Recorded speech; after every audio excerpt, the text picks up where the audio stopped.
하나님의 말씀을 보시겠습니다. 요한복음 1장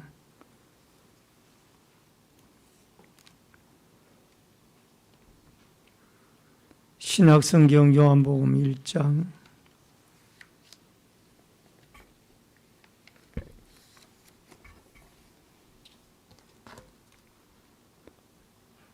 19절로 28절의 말씀.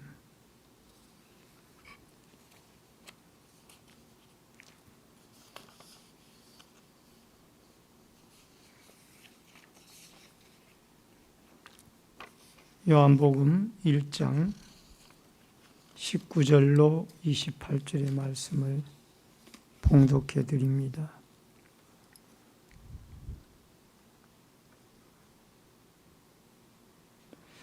유대인들이 예루살렘에서 제사장들과 레위인들을 요한에게 보내어 내가 누구냐 물을 때에 요한의 증언이 이러하니라. 요한이 드러내어 말하고 숨기지 아니하니 드러내어 하는 말이 나는 그리스도가 아니라 한데 또 묻되 그러면 누구냐 내가 엘리야냐 이르되 나는 아니라 또 묻되 내가 그 선지자냐 대답하되 아니라 또 말하되 누구냐 우리를 보낸 이들에게 대답하게 하라. 너는 내게 대하여 무엇이라 하느냐 이르되 나는 선지자 이사야의 말과 같이 주의 길을 곧게 하라고 광야에서 외치는 자의 소리로라 하니라. 그들은 바리새인들이 보낸 자라. 또 물어 이르되 내가 만일 그리스도도 아니요 엘리야도 아니요 그 선지자도 아닐진데 어찌하여 세례를 베푸느냐. 요한이 대답하되 나는 물로 세례를 베풀거니와 너희 가운데 너희가 알지 못하는 한 사람이 섰으니 곧 내 뒤에 오시는 그이라. 나는 그의 신발끈을 풀기도 감당하지 못하겠노라 하더라. 이 일은 요한이 세례 베풀던 곳 요단강 건너편 베다니에서 일어난 일이니라. 아멘. 28절까지의 말씀을 봉독해 드렸습니다. 다 같이 드리는 찬양 413장 찬양 드립니다.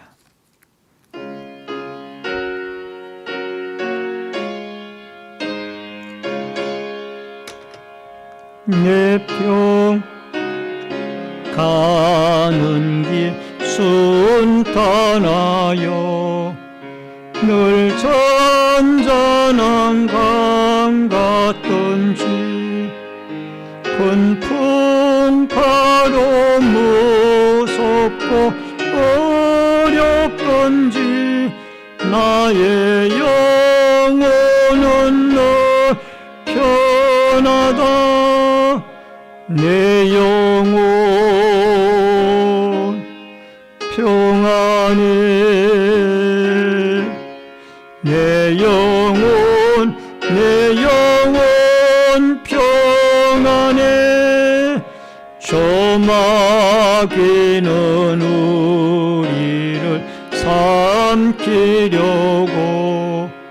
입 벌리고 달려와도 주 예수는 우리의 대장되니 끝내 싸워서 이기리라. 내 영혼 평안해. 내 영혼 평안해. 내 지은 죄 주홍빛 같더라도 주 예수께 다 아뢰면 그 십자가 피로써 다시 쓰사 흰 눈보다도 정하리라. 내 영혼 평안해. 내 영혼 평안해. 저 공중의 구름이 일어나며 큰 나팔이 울릴 때에 주 오셔서 세상을 심판해도 나의 영혼은 겁없으리. 내 영혼 평안해. 내 영혼 평안해.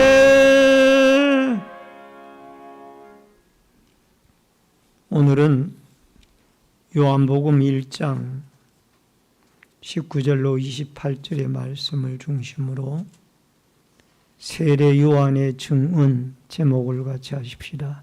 세례 요한의 증언. 유명한 철학자인 소크라테스는 내 자신을 알라라는 유명한 말씀을 남겼습니다. 이처럼 우리 자신이 누구인가, 또 하나님 앞에 자신이 누구인가는 상당히 중요한 문제입니다. 유대인들이 제사장들과 레위인을 보내서 세례 요한에게 당신이 누구냐고 묻게 되어집니다. 여기에 세례 요한은 분명히 자기의 정체성을 가지고 대답을 합니다. 구약의 마지막 책에 말라기 말씀이 있습니다.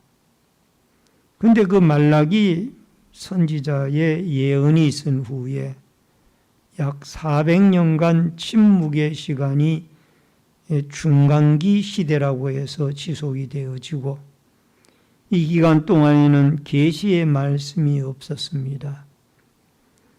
그리고 세례 요한이 예수님보다 6개월 먼저 탄생하셔서 이 땅에 오셔서 광야에 외치는 자의 소리로서 그가 구약의 마지막 선지자로 주의 길을 준비하는 중요한 사명을 감당하게 되어집니다.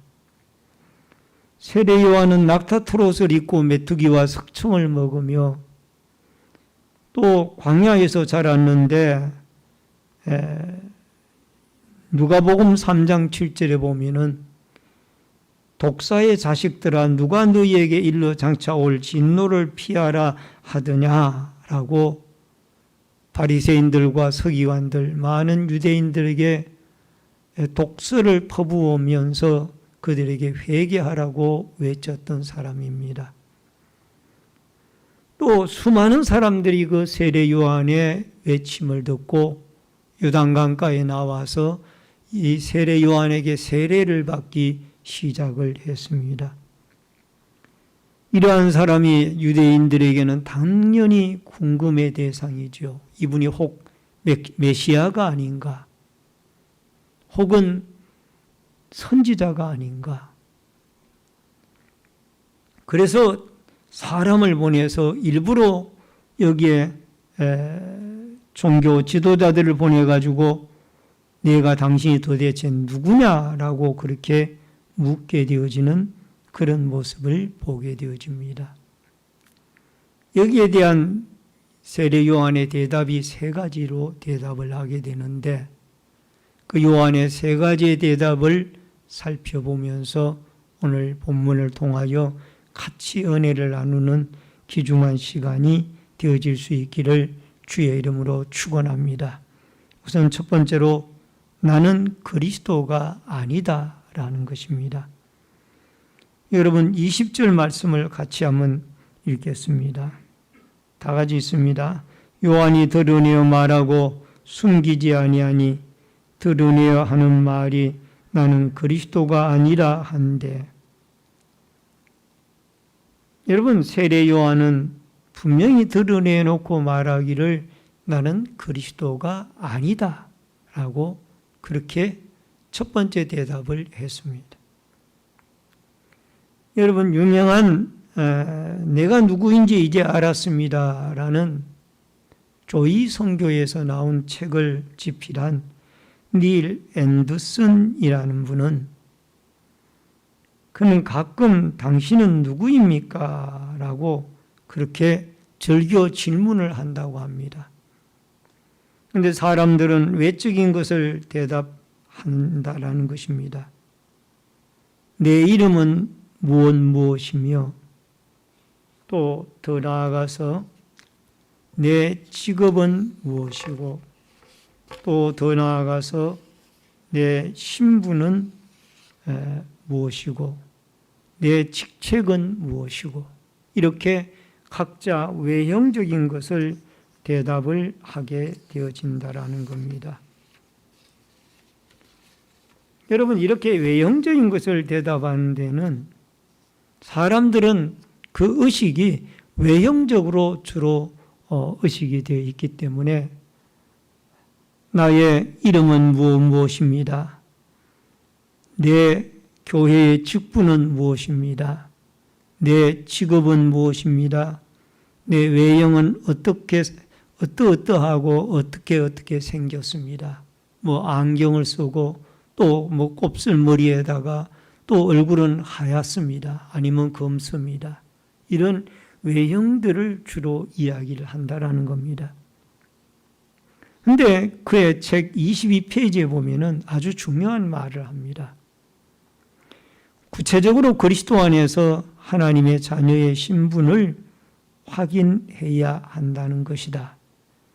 자기 신분 확인은 당신의 믿음과 그리스도인으로서의 절대적인 기준이 된다는 것이다. 이 책에 있는 말 그대로를 옮기면 그렇습니다.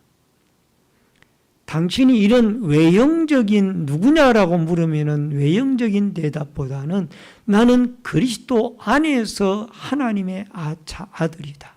하나님의 자녀이다. 이 대답을 분명히 할 줄 알아야 되고 대답만 할 뿐 아니라 이 그리스도의 자녀로서의 정체성을 분명히 가지고 있어야 된다는 거예요. 여러분, 요한복음 1장 34절에 보면은 내가 보고 그가 하나님의 아들이심을 증거하였노라. 세례 요한은 자기가 그리스도 안에서 하나님의 자녀인 것을 알았고 또 소리인 것을 알았고 또 자기는 그리스도의 종인 것을 알았고 자기는 피조물이라는 것을 알았기 때문에 아무리 인기가 있고 사람들이 자기에게 몰려와서 세례를 받는다 할지라도 자기는 그리스도가 아니라라고 분명하게 자기의 정체성을 이야기할 수가 있었습니다. 여러분, 요한복음 3장 29절로 30절에 보면은 신부를 취하는 자는 신랑이나 서서 신랑의 음성을 듣는 친구가 크게 기뻐하나니 나는 이러한 기쁨으로 충만하였노라. 그는 흥하여야 하겠고 나는 쇠하여야 하리라 하니라. 이렇게 자기를 낮추게 되어지면은 그리스도께서는 우리를 친구라라고 그렇게 말씀을 해주고 있습니다. 또 그는 흥하여야 하겠고 나는 쇠하여야 하리라 라고 이 세례 요한은 자기는 쇠하여야 될 존재고 그리스도는 흥하여야 할 존재라고 그렇게 말씀을 하고 있습니다. 여러분, 사도행전 14장 11절로 15절에 보면은 바울과 바나바가 루스드라라는 곳으로 전도하러 갔다가 그곳의 사람들이 이 제우스 신과 헤르메스 신이 내려왔다라고 생각을 하고 이 바울과 바나바에게 제물과 화관을 갖다 놓고 제사를 드리려고 했습니다. 그때 옷을 찢으면서 바울과 바나바는 그들 속으로 뛰어들어가면서 우리는 당신들과 같이 신이 아니라 성정이 똑같은 사람이라. 천지와 만물을 지으신 하나님을 바로 너희들로 하여금 숭배하기 위하여 우리가 이곳에 왔고 또 복음을 전하려고 한다. 라고 그렇게 그들이 말씀을 하고 있습니다. 하나님에게만 예배와 영광을 돌려야 될 것이다. 여러분, 오늘날 많은 사람들 가운데 명성이 올라가고 또 능력이 나타나고 기적이 나타나고 그 사람을 통하여 귀신이 물러가고 이런 초인간적인 능력들이 나타나게 되어질 때 사람의 마음이 우쭐해집니다. 그래서 당신이 그리스도냐라고 물으면은 자기가 그렇다라고 이야기를 하는 거예요. 그렇다라고 이야기를 하면 그 사람이 이단의 교주가 되는 겁니다. 처음에는 그분들도 처음부터 이단의 교주가 된 것이 아니에요.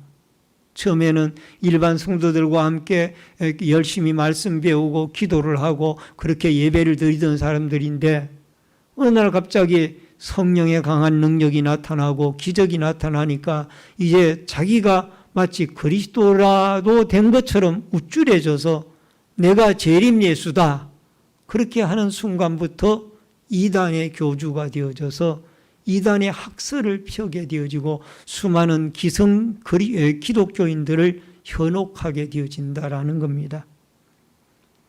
그래서 여러분과 저는 아무리 명성이 높아지고 또 우리에게 능력이 나타난다 할지라도 그리스도 예수를 통하여 하나님의 자녀 되어진 사람이다.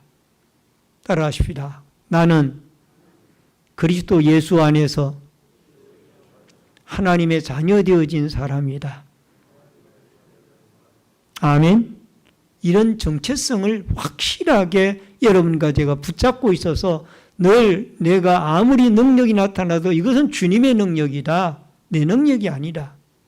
아무리 기적이 나타나도 이것은 하나님의 기적이지 내가 일으킨 기적이 아니다. 이런 겸손한 마음으로 예수 그리스도와 하나님께 영광을 돌리는 아름다운 믿음의 사람들이 되어질 수 있기를 주의 이름으로 축원합니다. 그 다음에 크게 두 번째로 광야에 외치는 소리입니다. 23절을 여러분 같이 보겠습니다. 다 같이 읽습니다. 이르되 나는 선지자 이사야의 말과 같이 주의 길을 곧게 하라고 광야에 외치는 자의 소리로라 하니라. 광야에 외치는 자의 소리라. 여러분, 그러면 내가 그리스도가 아니면은 또 묻습니다. 누구냐? 나는 광야에 외치는 자의 소리라. 여러분, 소리는 잠깐 들리다가 없어지고 마는 바람과 같은 것이 소리입니다. 소리는 이렇게 우리의 귓전에 울려 퍼졌다가 금방 사라지고 마는 것이 소리예요. 인격이 없는 소리에다가 세례 요한이 자기를 비유한 것은 자기 자신을 철저하게 낮추는 어떤 그런 의미를 가지고 있습니다. 나는 아무것도 아니고 다만 왕의 길을 예비하라고 말하는 소리일 뿐이다 라는 그런 의미를 이야기하고 있습니다. 그는 왕이나 높은 사람 앞에서 길을 열도록 소리치는 메시아를 예고하는 확고한 의지가 그 마음속에 있었던 것을 보게 되어집니다. 세례 요한의 사명은 이미 700년 전에 이사야 선지자를 통해서 예언이 되어진 말씀이 그대로 이루어졌다라는 것을 볼 수가 있습니다. 이사야서 40장 3절에 보니까 외치는 자의 소리여 이르되 너희는 광야에서 여호와의 길을 예비하라. 사막에서 우리 하나님의 대로를 평탄케 하라. 세례 요한을 두고 이사야가 이미 700년 전에 예언을 한 말씀입니다.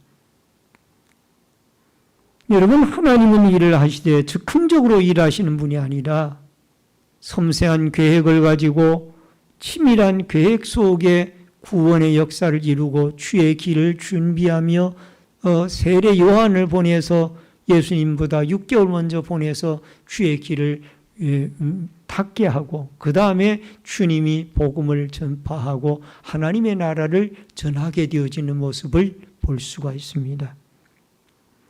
여러분, 우리를 인간을 구원할 때에도 하나님께서는 무작정 어느 날 갑자기 구원하는 것이 아니라 성부, 성자, 성령 하나님이 성부 하나님이 인간의 타락한 인간을 구원하기 위하여 구원의 계획을 세우시고 성자 아들 예수 그리스도가 십자가를 지심으로 구원의 직접적인 역사를 이루시고 이 모든 구원의 역사를 받아들이도록 성령이 성도들의 마음, 사람들의 마음을 감동시켜서 예수 그리스도의 십자가의 구속의 도리를 받아들이도록 그렇게 치밀한 계획 속에 하나님은 구원의 역사를 이루십니다.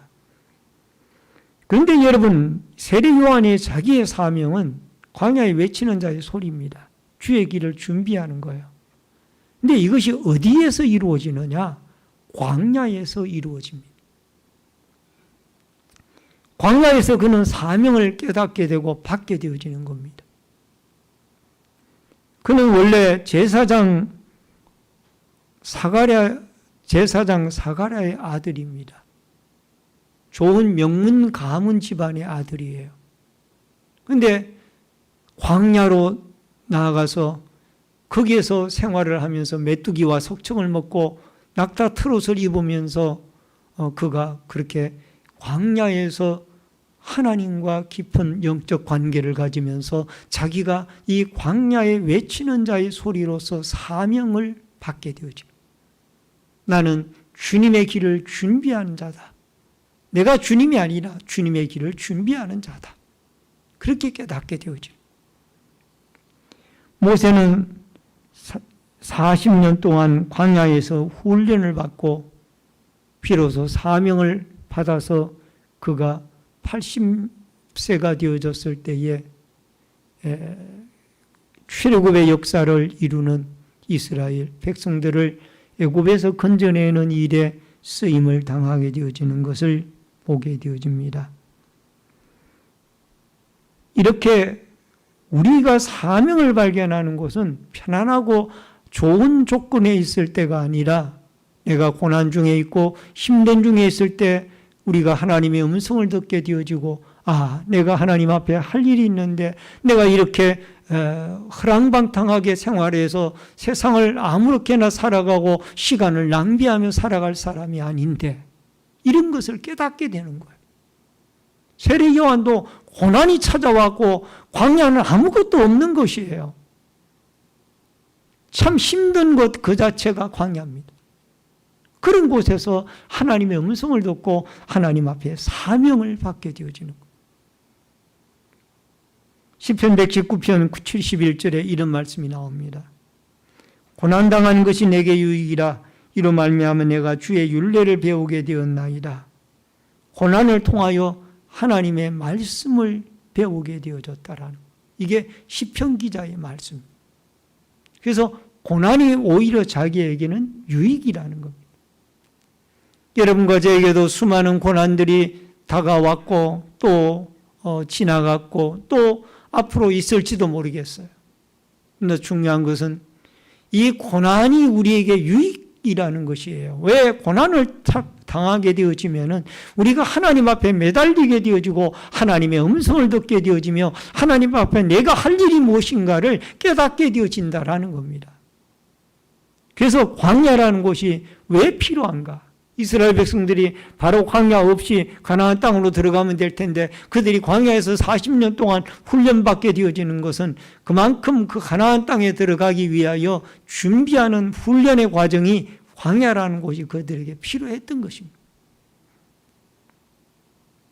오늘 사랑하는 성도님 여러분, 우리는 고난의 현장에서 하나님 앞에 열심히 기도하고 하나님의 음성을 듣고 내가 해야 할 하나님 앞에 받은 사명이 무엇인가를 깨달아서 그 사명을 따라 주 앞에 충성해 나아가는 아름다운 은혜와 축복의 역사가 있어지고 그 사명도 너의 힘으로 감당하는 것이 아니라 하나님이 사명 주실 때의 힘도 은혜도 능력도 지혜도 함께 주신다라는 이 사실을 깨달아 주님이 주시는 능력과 힘과 지혜와 믿음으로 맡겨진 사명들을 잘 감당해 나갈 수 있기를 주의 이름으로 축원합니다.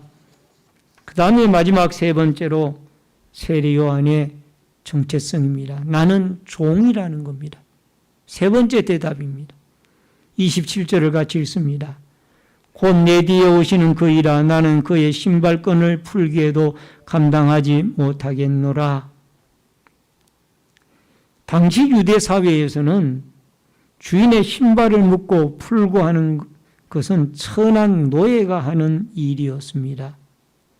그래서 유대 나라의 랍비들은 스승과 제자와의 관계에 있어서 이런 말을 했습니다. 아무리 제자가 스승을 존경한다 할지라도 다른 일은 몰라도 선생의 신발을 묶어주고 풀어주는 일만큼은 해서는 안 된다.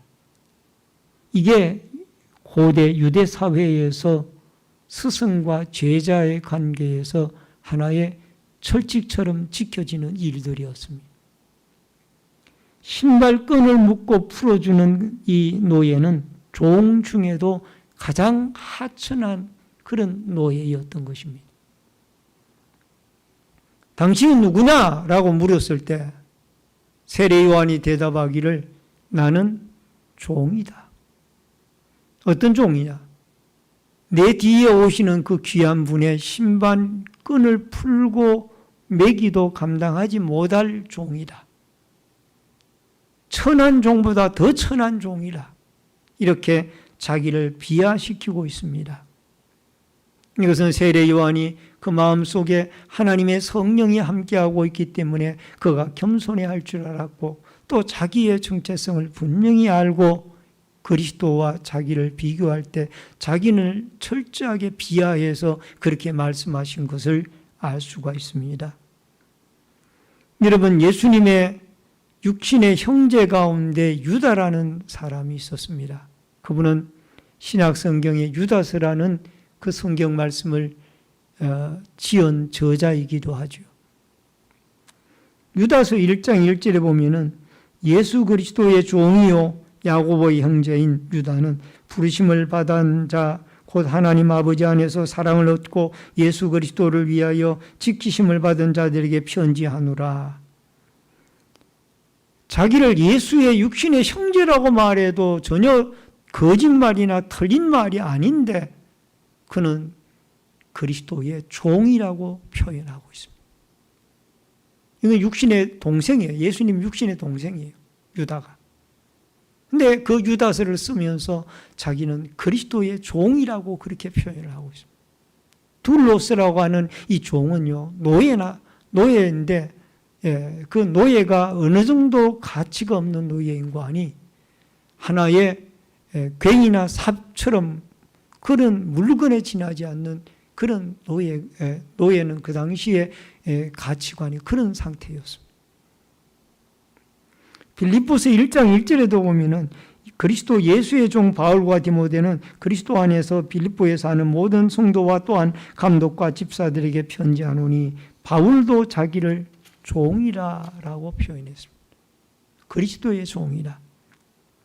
여러분, 훌륭한 사람들은 늘 자기를 그리스도의 종이라고 낮추면서 겸손한 삶을 살았던 것을 볼 수가 있습니다. 그리스도의 종은 그럼 오늘날 누구냐? 택한 하나님의 선지자들이나 또한 택한 사도들이나 아니면 주의 종들이나 종들인가? 아닙니다. 개혁주의 신학에서는 모든 성도들은 다 넓은 의미에서 하나님의 종들이고 그리스도의 종들입니다. 요한복음 15장 15절에 보니까 이제부터는 너희를 종이라 하지 아니하리니 종은 주인이 하는 것을 알지 못합니다. 너희를 친구라 하였노니 내가 내 아버지께 들은 것을 다 너희에게 알게 하였습니다. 하나님 아버지께 들은 것을 우리에게 알려주시는 친구라고 우리를 높여주시는 분이 예수님입니다. 따라하십시다. 우리가 낮아지니 예수님은 우리를 친구로 높여줍니다. 아멘. 예수님이 십자가의 대속의 죽음을 죽는 데까지 낮아졌더니 하나님이 그를 높이셔서 부활하게 하셨고 또한 승천하게 하셔서 지금은 하나님 보좌 우편에 앉으셔서 장차 심판장으로서 이 땅에 오실 재림의 그날을 기다리고 계신 분이 예수님입니다. 말씀을 드립니다. 오늘 중요한 것 가운데 하나는 예수님이 섬기러 이 땅에 오셨던 것처럼 우리도 종으로서 남들을 섬기는 사람들이 되어져야 될 줄로 믿습니다.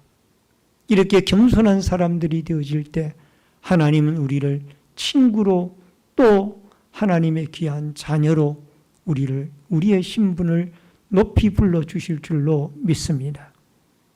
뿐만이 아니라 내가 누구냐라고 물으면 나는 예수 그리스도 안에 있는 하나님의 자녀다. 이 정체성을 분명히 밝힐 줄 아는, 아무리 우리에게 능력이 나타나고 우리에게 권능이 나타나고 우리가 인기가 있고 또 우리가 명성이 높다 할지라도 우리는 어디까지 낮아지고 예수 그리스도가 위대한 우리의 구세주이며 하나님만이 영광을 받으셔야 할 우리의 아버지입니다. 이 고백을 할 수 있는 이 자기의 정체성을 분명하게 깨달아서 당신은 누구냐? 나는 광야에 외치는 자의 소리입니다. 잠깐 있다가 없어지는 소리입니다. 이처럼 자기를 비하할 줄 알고 자기를 낮출 줄 아는 이런 사람들이 되어지고 또 고난 중에 자기의 사명을 깨달아서 세례 요한처럼 주의 길을 준비하고 이제 여러분과 저는 주의 재림을 준비할 줄 아는 그런 믿음의 사람들이 되어져서 주님의 재림의 날까지 사명 감당하여 충성하는 주님 앞에 이 자기의 정체성을 깨닫고 사명 감당하는 축복된 믿음의 사람들이 되어질 수 있기를 주의 이름으로 축원합니다. 축원합니다. 기도하겠습니다. 고마우신 아버지 하나님, 우리가 때로는 고난의 현장에 있을 때도 있습니다. 광야와 같은 인생을 살아갈 때도 있습니다. 그곳에서 하나님의 음성을 듣고 하나님의 사명을 발견하게 도와주시고 우리는 광야에 외치는 자의 소리이고 또 우리는 종이고 또 우리는 더 나아가서 하나님 앞에 신발끈을 풀었다가 맸다가도 할 수 없는 비천한 종이라는 이 세례 요한의 세 가지의 대답을 마음에 담아 늘 겸손한 자리에서 주어진 사명, 하나님 주시는 힘과 능력과 믿음을 따라 잘 감당하여 주님을 높이고 주님에게 영광을 돌려드리는 충성된 믿음의 일꾼들로 살아가도록 복을 내리워 주시옵소서. 예수님의 이름으로 기도하옵나이다. 아멘.